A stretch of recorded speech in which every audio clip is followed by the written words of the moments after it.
Good morning, everyone. In this presentation, we are going to learn the language of chemistry.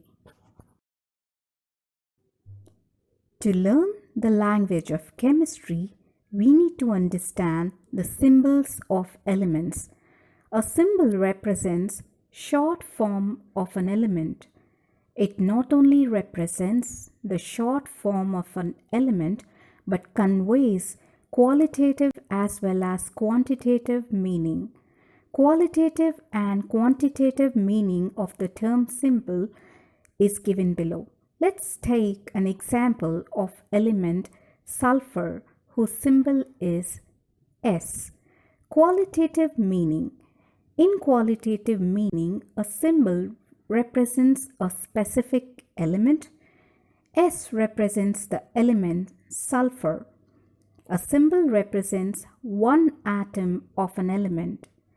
S represents one atom of sulfur.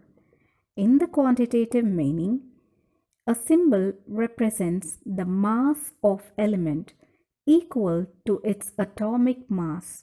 For example, S represents how many times it is heavier than atomic mass unit, which is AMU, and is defined as 1/12th mass of carbon atom. In the present case, sulfur atom is 32 times heavier than 1 AMU, and hence its atomic mass is 32. Chemical formula. The chemical formula of a substance, that is, element or compound, is the symbolic representation of actual number of atoms present in one molecule of that substance. An element is termed monoatomic if it can exist independently as single atom. Molecular formula is a symbol of element. Example, sodium has a symbol Na and magnesium Mg. They are the symbols as well as molecular formula of sodium and magnesium respectively. When an element exists as molecule which consists of two or more atoms, then its molecular formula is a symbol of element with subscript on the right hand side representing number of atoms present in one molecule. Example, phosphorus has 4 atoms and hence its molecular formula is P4. A molecule compound can have number of atoms of different elements present in whole numbers. The molecular formula of compound is written by writing the number of atoms of each element in its one molecule. Example, glucose has the formula which is C6H12O6. It means one molecule of glucose has 6 atoms of carbon, 12 atoms of hydrogen, and 6 atoms of oxygen. Concept of valency. The number of hydrogen atoms which combine directly or indirectly with one atom of an element so as to form a compound is called valency. Assumptions in finding valency of elements. The valency of hydrogen and all metals is considered positive. The valency of all nonmetals except hydrogen is considered negative. As the molecule of compound is electrically neutral, it's assumed that total positive valency in its molecule is equal to total negative valency. In the example below, HCl has one atom of hydrogen which combines with one atom of chlorine, and the valency of chlorine is written as -1. However, this method of calculating valency is outdated and has been replaced by atomic model. Let's see what variable valency is. It has been found that certain metals exhibit more than one valency.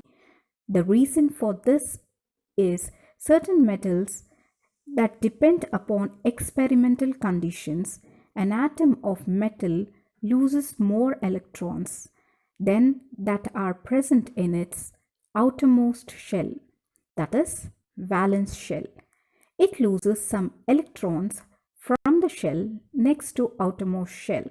Thus, it exhibits variable valency. In the example, an atom of iron has 2 electrons in its valency shell. On losing this electrons, it has valency 2 plus. However, sometimes it manages to lose one more electron from its inner shell and hence the valency is 3 plus. Let's see how to name an element with two different valencies. If an element exhibits two different positive valencies, then suffix OUS is attached at the end of the name of an element for lower valency and suffix IC is attached at the end of the name of an element for higher valency.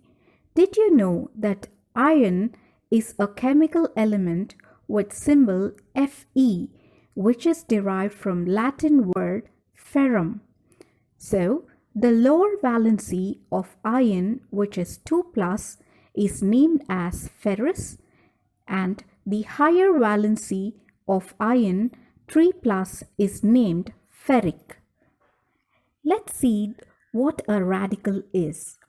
A group of atoms having some negative or positive charges on them which can retain its identity in series of chemical reaction is called radical.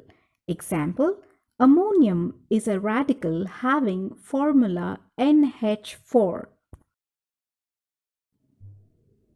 In this slide, we are going to see the valency chart for electropositive ions or radicals with valency 1 plus, 2 plus, 3 plus and 4 plus, and also the variable valencies of different chemicals and compounds. In this slide, we are going to see what a valency chart for electronegative ions and radicals with valency 1, 2 and 3. Let's see how to write a chemical formula of a compound. One of the most important points to remember while writing the formula of a chemical compound is that it is always electrically neutral. In other words, positive and negative valencies of ions or radicals present in the chemical compound add up to 0. This method of writing formula is called crisscross method. There are some basic steps to be followed while writing the formula. Step 1. Write the symbol of the positive ion or the radical to the left and negative ion or the radical to the right. Step 2. Put the valency number of each of the radical or ion on its top right. Divide the valency number by highest common factor if any to get simple ratio. Now ignore the plus and minus symbols. Interchange the valency numbers of the radicals. Let's see what step 3 means. In step 3, we have the valency number which has to be shifted to the lower right of the ion or radical. If radical receives a number more than 1 enclosed within brackets, do not enclose single atoms within the brackets.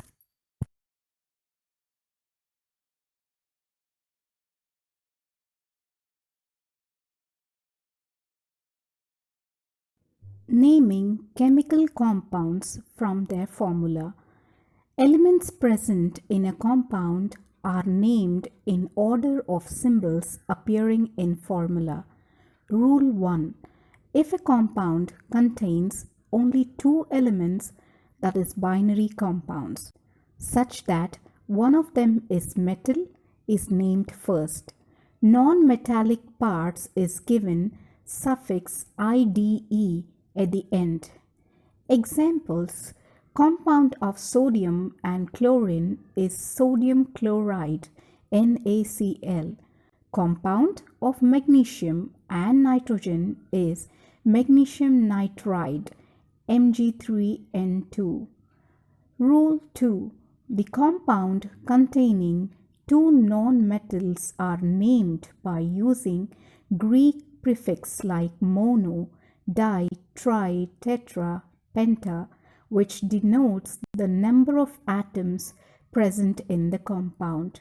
Examples: CO stands for carbon monoxide, CO2 stands for carbon dioxide, PCl5 stands for phosphorus pentachloride, CO3 stands for sulfur trioxide.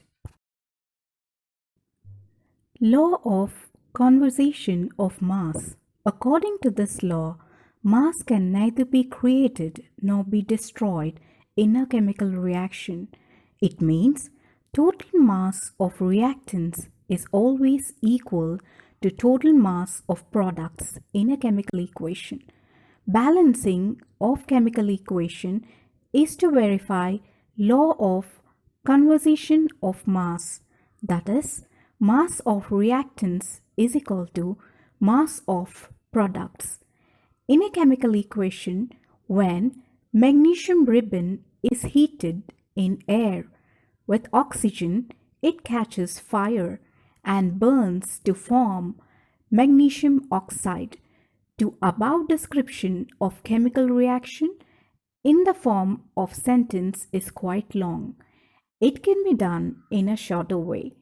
The simplest way is to write the chemical reaction in the form of a word equation. The word equation for the above reaction would be magnesium plus oxygen gives magnesium oxide. In the above equation, the substances that take part in chemical reaction are called reactants, and the new substance or substances found are called products. Let us get familiar with some of the terms used in chemical equation.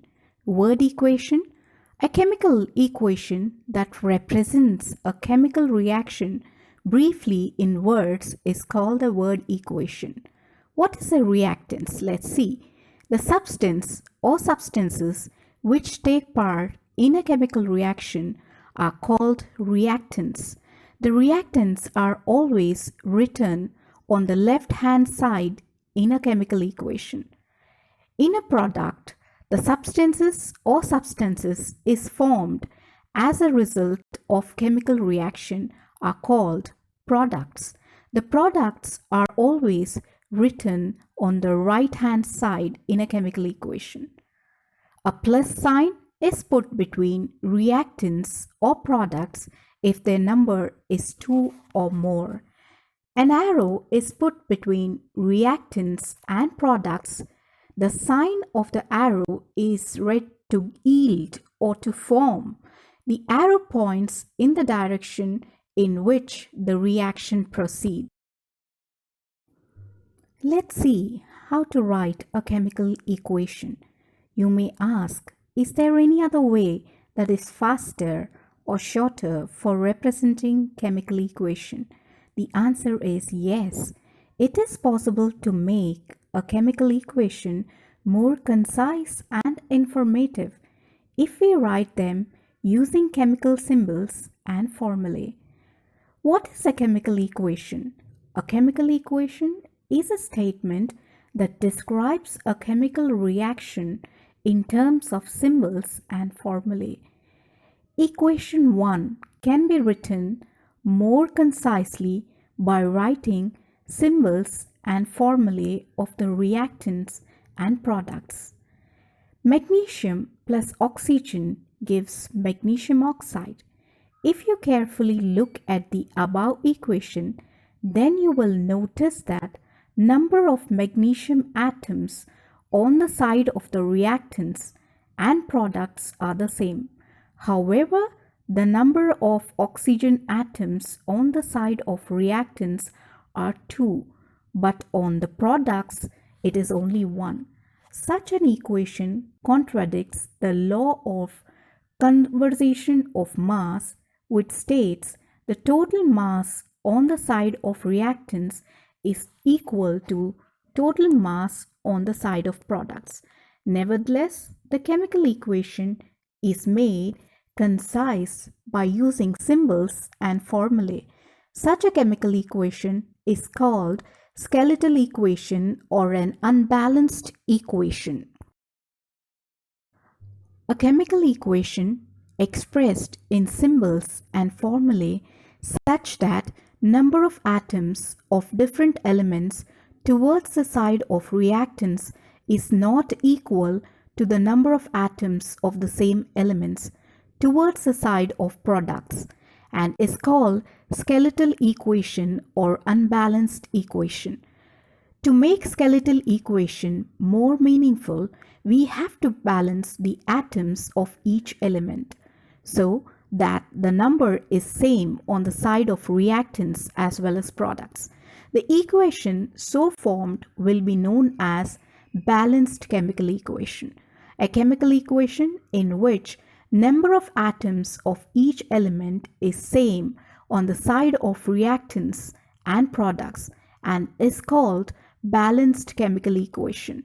In the skeletal equation, we have Mg plus O2 gives MgO.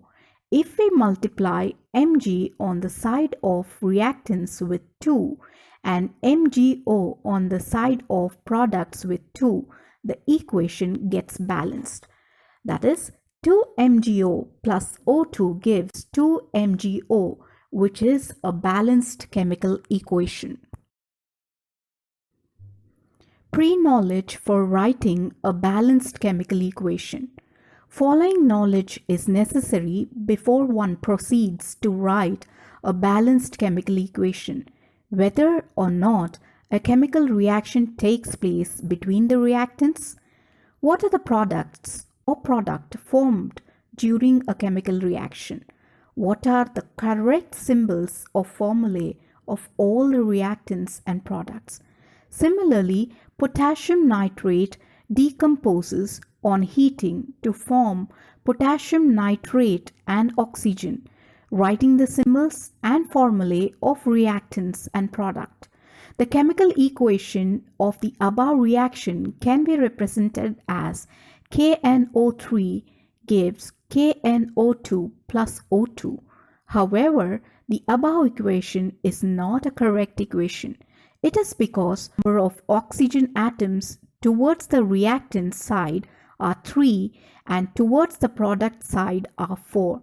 So, it is unbalanced equation, which is a skeletal equation. The above equation is wrong as mass can neither be created nor destroyed by chemical reaction. However, if we write the above equation as 2KNO3 gives 2KNO2 plus O2, then the number of atoms of various elements on the side of reactants is equal to number of atoms of various elements towards the side of products. Such an equation is called fully balanced equation. In this slide, we'll see a list of common metals and nonmetals in the increasing order of their atomic numbers. Information conveyed by a balanced chemical equation. A chemical equation in which the number of atoms of various elements toward the side of reactants is equal to the number of atoms of various elements towards the side of products is called balanced equation. Following information is conveyed by balanced chemical equation. It tells about the reactants taking part in the chemical reaction. It tells about the products formed during a chemical reaction. It tells about the number of molecules of each reactant taking part in chemical reaction. It tells about the number of molecules of each product formed during a chemical reaction. It tells about the relative atomic masses of reactants taking part in chemical reaction and the products formed. Let's see what are the limitations of a chemical reaction. Although we get a number of informations about chemical reaction from a chemical equation, there are some limitations in it as well. It does not provide information about the following points: the conditions such as catalyst, pressure, temperature, etc., which affect the reaction, the physical states of the reactants and products, the nature of the reaction. It means that it does not inform about either reaction is reversible or irreversible, the concentration of reactants and products, changes of heat during reaction, that is, whether it is released or absorbed. Some simple calculations based on balanced chemical equations. In balanced chemical equation, the relative proportion of atomic masses of reactants and the products remain constant. Knowing the relative proportions of the masses of reactants and products in a balanced chemical equation, we can calculate the mass of reactants required or the products formed for any other situation. Let's see what is the role of catalyst in chemical reaction. Catalyst is a substance which does not take part in a chemical reaction but changes the rate of chemical reaction.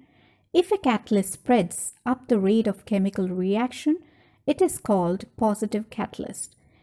Let's see an example to illustrate this point. Potassium chlorate on strong heating decomposes to form potassium chloride and oxygen gas. That is, 2KlO3 gives 2Kl plus 3O2.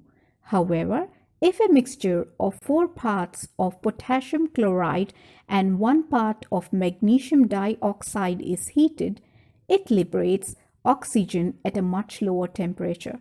Moreover, the rate of evolution of oxygen is very fast.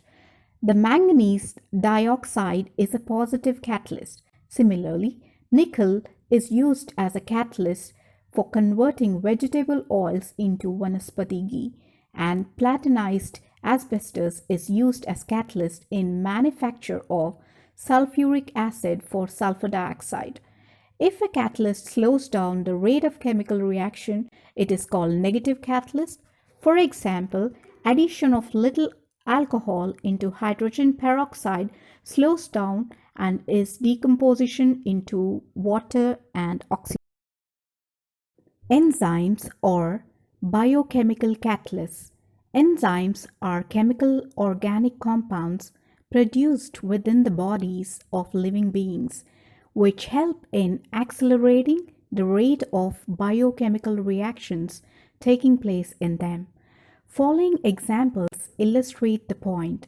Amylase is an enzyme present in the saliva which helps in decomposition of starch into sugar. Pepsin is an enzyme produced in the stomach which helps in breaking down of proteins into amino acids. Trypsin and lipase are enzymes produced in pancreas which help in breaking down of starch, fat and protein into simplest molecules of sugar, glucose and amino acids.